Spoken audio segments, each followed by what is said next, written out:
नमस्कार, ये आकाशवाणी शिमला है। अब आप प्रभा शर्मा से प्रादेशिक समाचार सुनिए।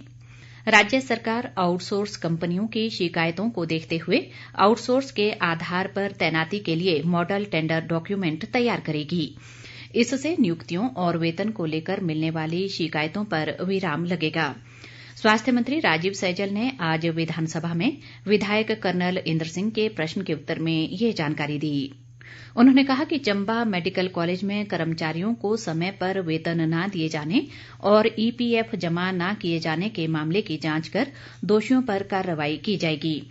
इस संबंध में विपक्ष के नेता मुकेश अग्निहोत्री, इंद्र सिंह गांधी, राकेश सिंघा और पवन नैयर ने नेरचौक मेडिकल कॉलेज और चंबा मेडिकल कॉलेज में आउटसोर्स आधार पर नियुक्त कर्मचारियों को लेकर प्रतिपूरक सवाल पूछे।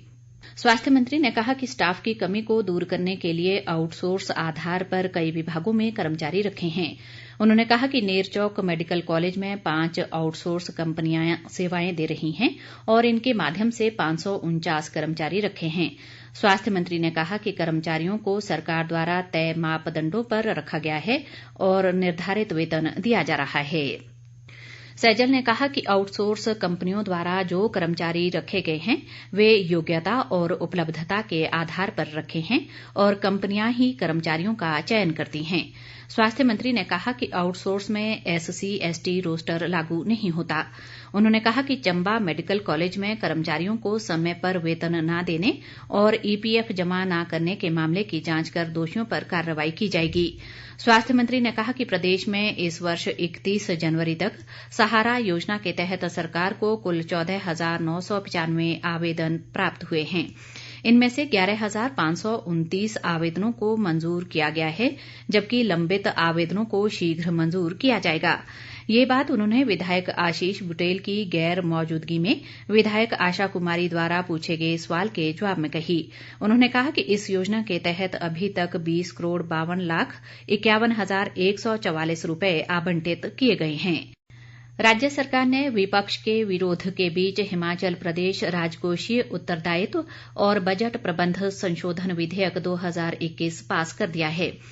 विपक्षी दल कांग्रेस और माकपा ने इस कानून का जबरदस्त विरोध किया और दोनों ही दलों के विधायकों ने इस बिल को पारित करने के विरोध में सदन से वॉकआउट किया।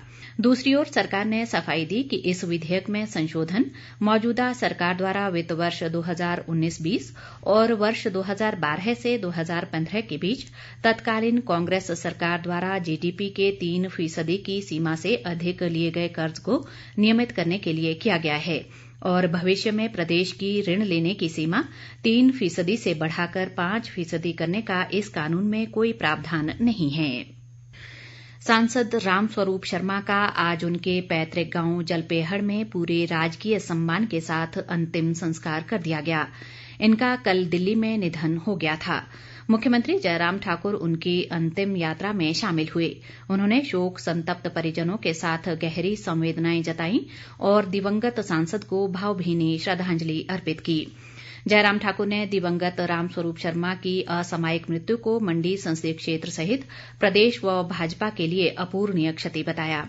उन्होंने कहा कि रामस्वरूप शर्मा के योगदान को हमेशा याद किया जाएगा।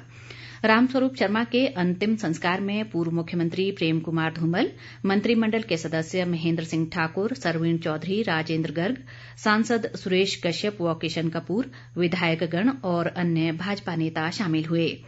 इसके अलावा पूर्व मंत्री गुलाब सिंह ठाकुर व कौल सिंह ठाकुर सहित अन्य कांग्रेस नेताओं ने भी रामस्वरूप शर्मा को श्रद्धासुमन अर्पित किए। इसी के साथ ये समाचार बुलेटिन समाप्त हुआ। नमस्कार।